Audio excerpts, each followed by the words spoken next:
Sumayin niyo ang aking pangungumusta. Mabuti naman po. Mamamuri. Sa araw na itinatakda ng Diyos, ang pagtitipon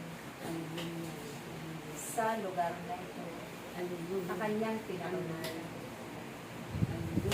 Dahil dito kayo laging titipunin. Sa araw na kanyang binibayayaan ng pagpapala ng himala, ang bawat isa sa inyo, na ito'y kanyang gawain.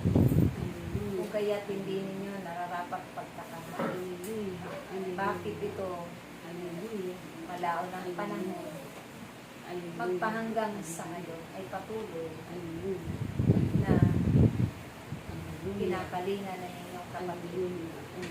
Dahil ito ang panimula ng kanyang masaganang buhay. Ito ang panimula ng kanyang matibay na pananalig, pagtitiwala at pananampalataya sa Diyos, na walang naging hadlang sa buhay niya, sa paglilingkod sa Diyos, taos-puso na pag-aalay niya ng kanyang sarili, ng buong pag-ibig at nagalatan.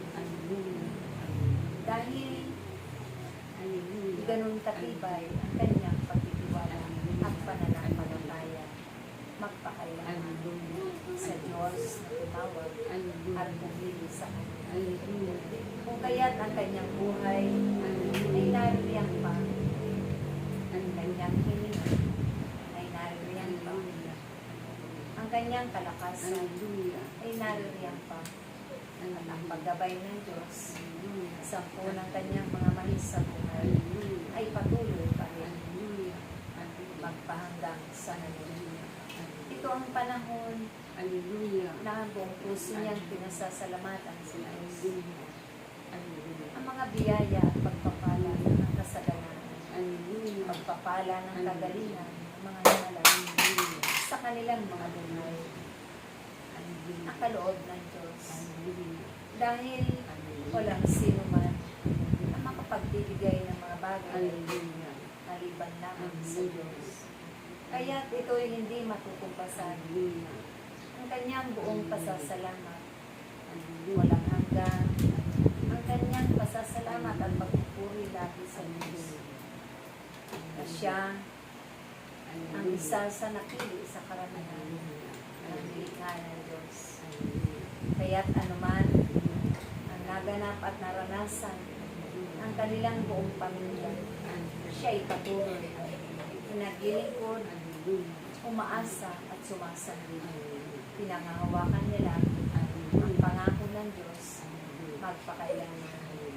Kaya't ang mataas na papurit parangal niya ay lagi niyang sinasabi sa araw, gabi, sa tuwing siya'y ininumulat niya ang mga mata. Walang sawang nagpapasalamat sa Diyos dahil ito lamang ang kanyang pagbabayad sa lahat ng biyaya at pagkabala. Dumaan man sila sa mga pagsubok, hindi siya bumitiw sa paglilingkod sa Diyos. Hindi siya huminto sa pagsunod sa kalooban ng Diyos. At walang humpay ang kanyang pasasalamat. Kaya, isang halimbawa rin ng kanyang buhay. Ang buhay paglilingkod niya ay hindi niya isinusuko ito. Higit sa panahon ito na pinangahawakan niya ang pangako ng Diyos. Ang bawat tumatawag at naglilingkod ng buong katapatan, buong kagalakan at buong pag-ibig, buong kababaan ng kalooban, hindi mabibigo at hindi pababayaan ng Diyos magpakailanman.